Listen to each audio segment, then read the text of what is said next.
Hello and welcome to Practical Chaos Podcast. I am your host, Emily, and this is where we dive into that bad advice given with the best of intentions. Hello, I hope that you are doing well, and if you're listening to this episode right as it came out, I hope you are all feeling well in this beautiful quarantine-like situation that we are all living in. If it is years or who knows, decades in the future and we are still in some sort of quarantine situation, I apologize. This is where it all started. And now you're listening to this podcast, so I don't really know what other media is out there, or maybe you just love it. So thank you so much, future you. I appreciate your support in this moment of my life. So today's advice is going to be something that is told to children more than it's told to adults, but I still think that it's something that is so stupid for us to tell our kids because it really tells them that they're not allowed to fail or that they should be afraid of failure. And so the advice for today is play to your strengths. Now, as with all of the advice that we go over, it sounds like it could be good advice, but in my opinion, it is one of the worst things that we can tell children. When we're telling them to play to their strengths, we're trying to encourage them to do things that they're good at, which is fine. Do things that you know that you're good at. If you're a creative person, go ahead and use that creativity. Use those things that you're good at and better yourself or expand upon them. When we tell kids to play to their strengths, we're identifying their strengths and the activities that come naturally to them. And so we're like, oh, my kid's just, he's just a mathy kid. He just loves math. He's just so good at it. But when you're telling your kid this and you're encouraging them to only play to their strengths, you're not encouraging them to expand their horizons. So you're essentially not encouraging them to be able to accept failure. And failure is such a big part of life. And I use this word not as something negative. Failure is something that we're all going to go through and that we're all going to have to experience at one time or another. You're going to try something and you're going to suck at it. And that's okay. You just have to decide, do you want to keep sucking at it until you're good at it? Or are you going to give up and never do it again? Or are you going to never do it again? That's a big thing that you're deciding when you're trying anything. And it's okay to fail. The biggest thing with failure is that we're learning from it. So you try something, you're not good at it. What did you learn about that try? Now, I'm not saying you're going to try it, be bad at it, and then try it the next time and be a freaking genius at it. No, that's also not how things work. You're going to fail again, fail better. That's the process that you have to go through. That's my favorite piece of advice and thing that I've read recently is fail again, fail better. So you're going to continuously have these failures until one day you are actually good at what you have been working at. You've put in the effort, you've put in the work behind it, and you're good at it. Or you're going to realize that you're not okay with all the failure, and it's something that you're just not willing to put any more effort into, which is also okay. We all have to find out what we want to put our time into, and then go from there. But when we're sitting there and telling kids to play to their strengths, we're telling them to only do the things that they know they're good at, not to try anything, and if they aren't good at it, maybe don't do that thing. Instead, we're encouraging them to give up before we're encouraging these kids to give up before we've even let them try. And, when they're being praised for being primarily one thing, maybe they're good at, sports, or they're good at math, and they're just, this is my math kid, and he's just so good at math. And good job, little Johnny. You're just the best math kid ever. He's going to be less likely to go out of his comfort zone and try something different. Maybe little Johnny wants to try baseball, but you've told him, he's just so book smart. He's just so this, so that, and the other, that he doesn't feel encouraged. He can't be sporty and smart at the same time. That's not how the world works. Who do you think you are? This isn't how the world works.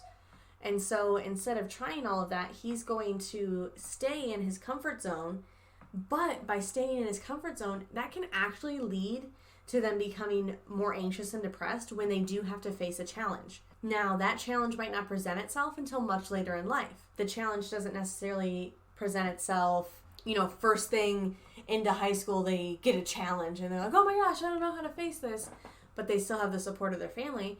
That challenge might come in college, where they realize they actually have to study for something that they've been told their whole life they're just naturally good at, but now they're having to study for it to be good at it. And it's just this weird phenomenon that we're just telling them, our brains are wired to learn new things, and it can only be good to learn from our mistakes when we're younger, and to learn how to deal with failure and how to pick ourselves back up. But when we're sitting here encouraging these kids to no, little Johnny, you stay with math, Billy is good at football. Those are the two things that you are good at. So stick with those and the world will be a good place. When we're doing that, we're pretty much taking away these options from these children, and we're setting up our kids for failure because we're telling them, don't try anything unless you're good at it. I know I've already said it, but that's the big thing that we're telling all of our kids, and I think it's the most ridiculous thing in the whole world. Because when you have somebody who is not set up for failure, they're going to run into more depression and anxiety when they do finally run into that failure. Like I said, it could be, they get to college and they've been book smart and the smartest kid in the class all through high school because they never really pushed themselves further than what they were doing. And now they actually have to study to be good at something. Maybe they get their first B or C or, heaven forbid, their first D or F on something and they don't know how to handle it. And that's when you're starting to hear about these major episodes of depression. You're hearing about kids who are abusing things such as Adderall and are using this to try and become better because they were good at it, and now they don't know how to deal with that failure that comes from not being the best at something. And they're not willing to push themselves or go outside of their comfort zones. So how can we encourage them to continue to explore the things that they're good at, but also to explore new things? And it's really just showing them to be enthusiastic and optimistic in the face of challenge. When you're sitting there and teaching them, hey, you have the potential to learn anything as long as you are, putting the work in. And if you decide after trying to learn it for X amount of time that it's not going to work out for you, that's okay. But you still need to try and understand that you're not going to be good at everything first time you try it. By doing that, you're actually showing them to be enthusiastic when they face challenges and to be optimistic that they can overcome those challenges. And so they then know that they just need to give it another go to try and succeed. So teaching them that failure is okay and moving forward is really going to show them that they can pretty much do whatever they want within reason. Of course, that's a whole other topic of telling kids you can be anything you want to be because everybody can be everything and blah-de, blah-de, blah-de. And that's a whole different thing that I could talk about for days and days and days. But we do need to encourage our children that failure is an okay thing and that it is going to be an option for a lot of the things that you do in your life. And by doing that, they know that, they can do things and that it is going to be hard and it is going to be challenging, but they have to accept those challenges if they want to get good at the things that they want to get good at. You're not just good one day. You don't just get to see immediate results every time you try something. Are you going to find some things that you're fantastic at the first time you try it? Well, of course, we all have things that we're going to excel in the first time we try it, but there's a lot more things that we need to try hard at in order to be able to do them well. We want to set our kids up for success, and we want to encourage them, and parenting is difficult. And everything you're doing, you don't know, is this the best thing that I could be doing for my kid, or is there something better? And the biggest thing for me as a parent is I want my kid to believe that they can do everything under the sun. I want my son to think that he could be anything he wants to be and that he can do anything he wants to do, because that's what we want for our children. And it's really hard to then sit there and have to tell them that, hey, you're gonna fail at a lot of stuff. You're not gonna be good at everything. In fact, you're probably gonna suck at most of the things you try. But at the same time, it's okay because everybody sucks. Some of the greatest artists and musicians and authors didn't even realize that they were good at what they were doing, or didn't even get published or noticed until years and years down the line. There's a lot of people who don't see the start of their career until well into their 30s or later. And so to sit there and tell our kids that they have to do all of this and be this fantastic, perfect human being that knows exactly what they want to do with their life at 18 is absolutely ludicrous. When we're not encouraging them to fail and letting them know that that's okay, we're setting up a generation that's going to deal with more anxiety and more depression. And you see it already, where you see these kids who are so young that are taking their own lives because they don't know how to handle what's been put in front of them. And it's absolutely devastating. And I can't even imagine being a parent going through that and then just questioning everything that you've done up until that point. And heaven forbid you have other children that you're now trying to figure out, well, what did I do wrong? How am I going to fix it? How am I going to save my children? And that, it just breaks my heart for any parent out there who has ever dealt with that. Because as parents, we only want what's best for them. We want to protect our children. We want to make sure that they don't have to face the horrors of the world, but we need to prepare them for the possibility that it's going to come knocking on their door. And by preparing them for failure and teaching them how to fail well and fail better, I think that that's going to set them up to be more understanding when they do come across these things that are difficult for them, that sometimes things in life are difficult, and it's okay for them to be difficult. I just need to learn a different way or a better way to do them to make them less difficult for myself. To do this, to give them that confidence that even if they fail at it, they can still do it again and do it better, I think is just the biggest thing for me that I would love for my son to believe. Right now, my son likes to believe that he's a dinosaur and a robot, or a dinosaur robot sometimes, and that's okay too. I'm not going to tell him, a few years down the road that he can only be a dinosaur, because that's what you're good at, son. That's what you've been doing for all these years. You're good at being a dinosaur.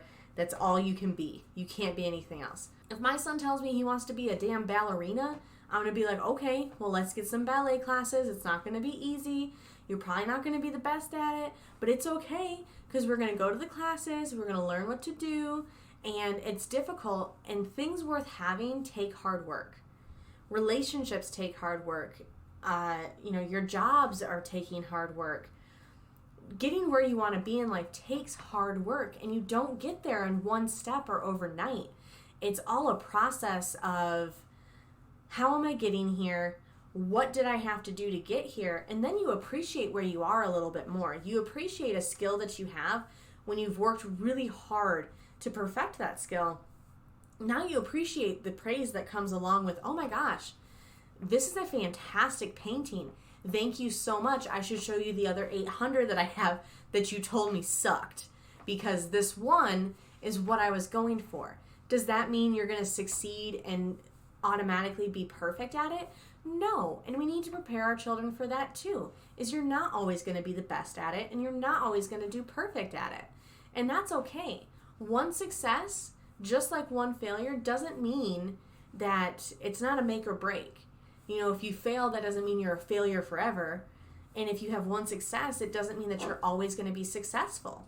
So it's something that we all need to work at. And I think by encouraging our children to try things that we as parents know they're not going to be good at, we know it's going to be a failure, and then showing them how to deal with that failure gracefully and how to give themselves a little bit of grace will help us as parents too understand that we can go a little bit easy on ourselves, because it's all a learning process.